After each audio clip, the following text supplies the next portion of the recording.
আসসালামু আলাইকুম। ঘাস কাটার জন্য চলে আসলাম।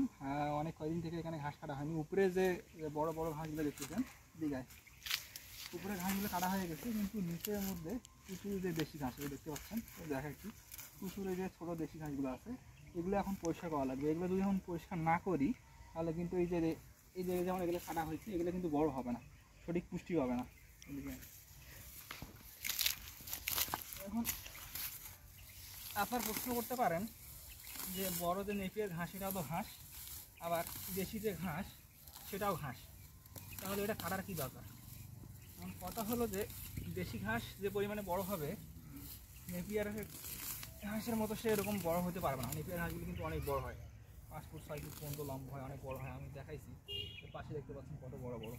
কিন্তু এইখান থেকে এই দেশি ঘাস থেকে এরকম অত বেশি ঘাস পাওয়া যাবে না, যার কারণে এই ঘাসগুলো এখন পরিষ্কার করে ফেলতে হবে।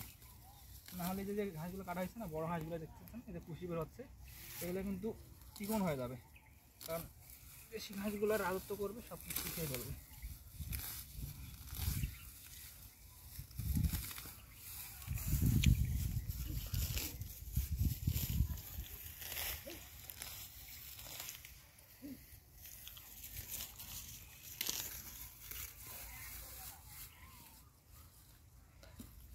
আর কাজ করতে করতে একটা কথা মনে পড়লো যে এখন বর্তমান সময়ে যে নারীরা আছে তারা হচ্ছে সম অধিকার চায়। তাদের দাবি আর কি, তাদের ভাষ্য মধ্যে যে পুরুষ যেরকম কাজ করতে পারে নারীরাও নাকি সেরকম কাজ করতে পারে। পুরুষের সঙ্গে তাল মিলিয়ে, পুরুষের সঙ্গে কাঁধে কাঁধ মিলিয়ে তারাও নাকি সব কিছু করতে পারবে।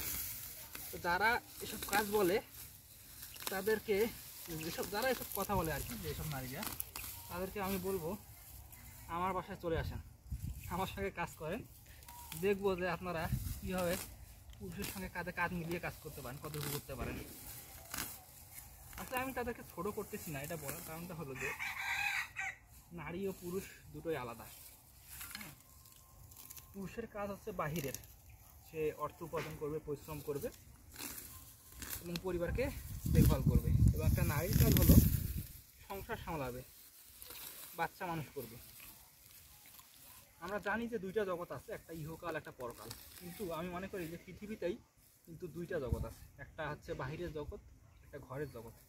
বাইরের জগতের কাজ হলো পুরুষের, সে অর্থ উপার্জন করবে। পুরুষের স্বভাবই হলো দায়িত্ব নেওয়া, নেতৃত্ব দেয়া, এটা পুরুষের স্বভাবগত আচরণ। কিন্তু নারীর কাজ হলো ঘরের ভিতরে, ঘরের সংসার সামলানো, বাচ্চা মানুষ করা।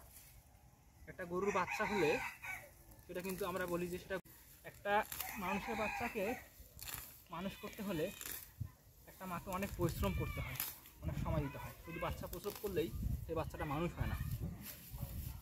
আর এই বড় একটা বিশাল দায়িত্ব, সেই দায়িত্বটা হলো একটা মায়ের কাছে, কারণ আল্লাহ তাআলা কাছে আর কি। কারণ মহান আল্লাহ তাআলা নারীর মধ্যে অনেক ধৈর্য দিয়েছে, মমতা দিয়েছে, হ্যাঁ, যেটা একটা পুরুষের মধ্যে সেরকম নাই। একটা পুরুষ চাইলেও একটা নারী যেভাবে বাচ্চা লালন পালন করে, বড় করে তুলবে, একটা পুরুষ কখনো সেটা পারবে না। কারণ মহান আল্লাহ তাআলা নারীকে এই কাজের জন্য সৃষ্টি করেছে, এবং নারী এইটা কাজের জন্যই সেরা, এবং পুরুষ অর্থ উপার্জন করে পরিশ্রম করবে, এইটার জন্য পুরুষ সেরা।